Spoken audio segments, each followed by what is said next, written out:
जय जगदंब नमो आदेश. मी तंत्र पुणेकर आपल्या सर्वांचं सहर्ष स्वागत करते. सहर्ष स्वागत व सर्वांचे हार्दिक अभिनंदन सुद्धा. आता हार्दिक अभिनंदन आपण जुन्या सबस्क्रायबर साठी सुद्धा आणि जे नवीन सबस्क्रायबर आपले झालेले आहेत त्यांचं सुद्धा. कारण की बऱ्याच भक्तांना आपल्याविषयी पूर्णत्व माहित नाही. जे काही आता सबस्क्राईब झालेले आहेत आणि नवीनच सबस्क्राईब आहेत त्यांना आपल्याविषयी काही माहित नाही, पण ते आपले व्हिडिओ पाहत आहेत. पण ह्या भक्तांना सुद्धा आपल्या इथे काय काय केलं जातं व आपल्या इथे कोणत्या प्रकारे गुरुदीक्षावर ज्ञानमार्ग केल्या जाते याविषयी आपण मार्गदर्शन करणार आहोत.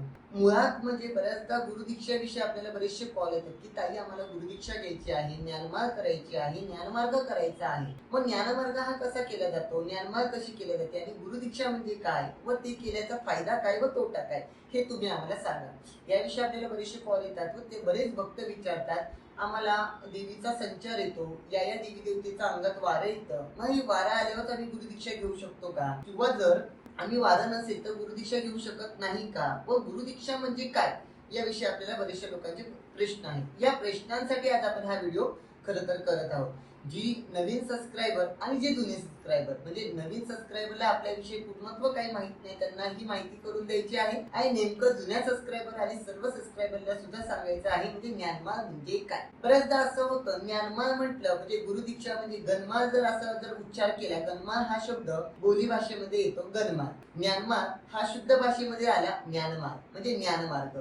म्हणजे गुरुनी शिष्याला स्वतःच्या मांडीवर बसून कानामध्ये दिला जाणारा मंत्र म्हणजे ज्ञानमाळ. म्हणजे गुरुनी शिष्याला दिलेली ज्ञान आणि एखादी माळ. मग ही माळ कुठली, कवड्याची माळ किंवा रुद्राक्षाची माळ. म्हणजे जर शाक्तपंथी भक्त असेल त्याच्या गळ्यामध्ये कवड्याची माळ घातल्या जाते. जर एखादा भक्त शिवपंथी असेल किंवा दत्त संप्रदायातला असेल त्याला रुद्राक्षाची माळ घातल्या जात असते. मग हा गुरु आपल्या शिष्याला माळ घालत असतो आणि मंत्र देत असतो. आता बऱ्याचदा असं होतं मंत्रावरती बऱ्याचशा गोष्टी आता घडत चाललेल्या आहेत. म्हणजे बरेचसे कॉल येतात काही आम्ही यांच्याकडे दीक्षा घेतली, या भक्ताकडे दीक्षा घेतली पण आम्हाला मंत्र दिला नाही. बरेच भक्तांचे कॉल. आज सकाळीच उदाहरण जर सांगायचं तर आज सकाळीच मला मुंबईवरून आणि त्याचबरोबर एक लातूरवरून कॉल आला होता की ताई आम्ही गुरुदीक्षा घेतलेली आहे पण गुरुनी आम्हाला कोणत्याही पद्धतीचा मंत्र दिला नाही. मग मंत्र का दिला नाही, कशासाठी नाही हे जर विचारलं तर सांगतात की माहित नाही आम्हाला. त्यावेळी काय दिलं जातं हे माहित नव्हतं, फक्त आम्हाला सांगितलं की गुरुदीक्षा घ्या. मग गुरुदीक्षा घेतल्यानंतर आम्ही बाकीच्या भक्तांचे पाहिले की ते मंत्र दिल्या जातात किंवा ते मंत्राचे जप करतात, कान मंत्र बीज मंत्र असतो हे आम्हाला कळलं. मग त्यावेळेस आम्ही आमच्या गुरुला विचारलं तर गुरु सरळ बोलले की मंत्र आता दिला जात नाही, तुम्हाला त्यावेळेस दिला आता दिला जात नाही.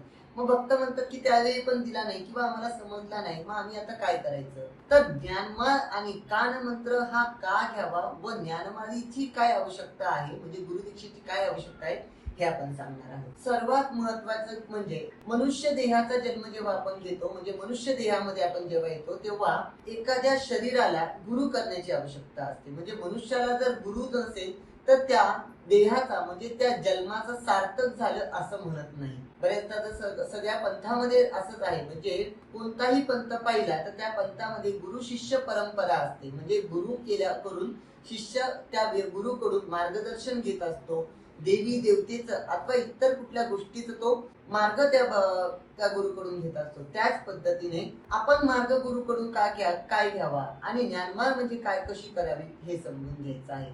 हे समजण्यासाठी तुम्हाला हा व्हिडिओ शेवटपर्यंत पाहणं खूप गरजेचं आहे. मुळात म्हणजे ज्ञानमाळ म्हणजे तुम्हाला जर देवी देवतेचा संचार असेल आणि हा संचार गुरुच्या हातून मोकळा करावा. आता संचाराविषयी जर बोलायचं झालं तर मागच्या व्हिडिओ मध्ये मी सांगितलेलं आहे कोणाच्याही अंगामध्ये देव येत नाही हा मी स्पष्टपणे उत्तर दिलेले आहे. त्या व्हिडिओ तर अक्षरशः भरपूर लोकांनी पाहिला आणि त्याच्यावर बऱ्याचशा लोकांचे मला कमेंट पण आले. काही लोकांचे चांगले आले, काही लोकांचे वाईट आले. मुळात मी जे काही बोलते जे डायरेक्ट बोलते, मग एखाद्याला लागलं तरी चालेल किंवा टोचलं तरी चालेल का तर अंगामध्ये देव येत नाही हे पूर्णत्व काळ्या दगडावरची पांढरी रेख किंवा पांढऱ्या पाटीवरची काळी रेख अशी म्हटलं तरी चालेल. कारण की अंगामध्ये देव येण्यासाठी आपला हा देह शुद्ध नाही. बऱ्याचदा आपण म्हणतो की आपला देह आहे, त्या देहामध्ये भगवंताचा वास असतो, हा देह भगवंताचा आहे. पण ह्या भगवंताच्या देह जरी असला, हे भगवंताचं घर जरी आपलं देह असलं तरी देव कुणाच्या अंगामध्ये येऊन नाचत नाही. बऱ्याचदा या गोष्टीवरती बरेचसे वाद निर्माण झालेले आहेत आणि या वाद जरी निर्माण झाला तरी मी ह्याचा पूर्णत्व निषेध करते. अंगामध्ये देव येत नसून देवाचे कनिष्ठ गण आपल्या अंगात येतात. गणात त्याचबरोबर देवाचे रक्षक आपल्या अंगात येतात, योगिनी अंगात येतात. आणि या अंगात किती वेळासाठी येतात हो? अक्षरशः 3 ते 5 मिनिटासाठी येतात आणि त्याचा पूर्णत्व गैरफायदा हा अंगात येणारा व्यक्ती करतो आणि भक्तांच्या कोडी सोडवतो किंवा भक्तांना सांगतो की तुझं असं झालं, तुझं तसं झालं, तुझं अमुक झालं, तुझं तमुक झालं, असं कर म्हणजे तुझं तसं होईल. मुळात अंगामध्ये संचार आल्याने एखादा देवाला काय गुलाम केलं जातं का? किंवा एखाद्याच अंगामध्ये येणाऱ्या भक्ताच्या अंगात येणारा जो काही संचार असेल किंवा गण असेल किंवा रक्षक असेल किंवा योगिनी असतील त्या तुमच्या गुलाम आहेत का तुमची उत्तरं द्यायला? नाही ना. मुळात अंगात येणं हा एक भाग झाला, पण गुरु दीक्षा करणं हा दुसरा भाग झाला. अंगात आलं तरच गुरु दीक्षा केली जाते असं कुठल्याही ग्रंथामध्ये लिहिलेलं नाही. कुठल्याही ग्रंथात असं लिहिलं नाही की तुमच्या अंगामध्ये जर संचार येत असेल तरच तुम्ही गुरु करावा. मुळात गुरु का करावा? आपल्याला गुरुकडून मार्गदर्शन मिळावं, आपल्याला गुरुकडून ज्ञान प्राप्ती व्हावी, आपल्याला त्या गुरुकडून भगवंताची भगवतीची लीला समजावी, यासाठी गुरु दीक्षा केल्या जाते. असं नव्हे तर तुमच्या अंगात देव येतो किंवा तुम्ही वारी घेता, तुम्ही केस मोकळे करून नाचता म्हणजे तुमच्या अंगात देव येतो, असं कधीही होत नाही. याविषयी मला बरेचसे कमेंट्स आलते, या कमेंटसाठी मी हा टॉपिक इथे घेतला. पण महत्वाचा टॉपिक असा आहे की तो म्हणजे गुरुदीक्षा. गुरुदीक्षा ही कोण करू शकतं? ज्याला भगवंताची भगवतीची सेवा करायची आहे आणि त्या सेवेकरिता त्याला एखादा मार्ग देणारा व्यक्ती हवा असेल. हा मार्ग देणारा व्यक्ती म्हणजे गुरु. हा गुरु सुद्धा पारखून करावं. मी म्हणत नाही की मलाच करा, कोणालाही गुरु करा, पण त्या गुरुला त्या सर्व गोष्टीचं ज्ञान असणं खूप गरजेचं आहे.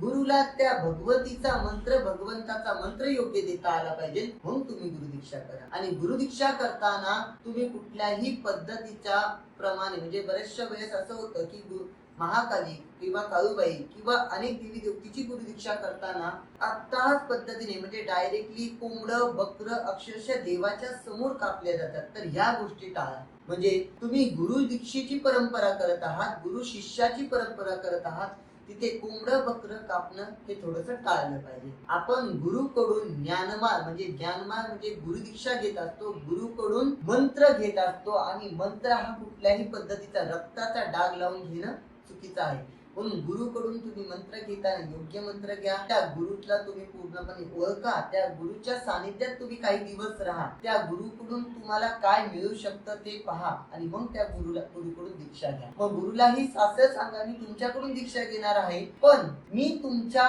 पात्रतेचा होईपर्यंत मी तुमच्याकडून दीक्षा घेणार नाही. कारण की गुरुचीही पात्रता असावी आणि शिष्याचीही पात्रता असावी. म्हणून गुरुची शिष्याची पात्रता पाहून तुम्ही एकमेकांकडून दीक्षा ग्रहण करा. पण गुरुदीक्षा योग्य गुरुकडून, योग्य मंत्राची, योग्य बीजाक्षर मंत्राची, त्याचबरोबर योग्य कान मंत्राची मिळणं खूप गरजेचे आहे. आणि गुरुदीक्षा घेण्याचा फायदा काय? जर तुम्हाला योग्य गुरुदीक्षा मिळाली, योग्य मंत्र मिळाल्या, तर तुम्ही आयुष्याचं पूर्णत्व सार्थक केलं असं मानलं जातं. म्हणजे सार्थक म्हणजे नेमकं काय? म्हणजे तुम्हाला गुरुदीक्षा भेटली म्हणजे तुम्ही देव झालात का? असं नाही. आयुष्याचं सार्थक करणे म्हणजे काय? आपल्या ह्या देहाला भगवंताच्या आणि भगवतीच्या चरणावरती लीन केल्यासारखं ठरावं की हा देह माझा पूर्ण आहे, तो भगवतीच्या सेवेसाठी मी अर्पण केलेला आहे. हा देह माझा आहे, तो भगवंताच्या चरणावरती अर्पण केलेला आहे. म्हणून मी गुरुकडून या भगवंताच्या मंत्राची आणि गुरुमंत्राची दीक्षा घेतलेली आहे. आता भगवंताच्या चरणावरती देह अर्पण करायचा म्हणजे संन्यास घ्यावा का? हो,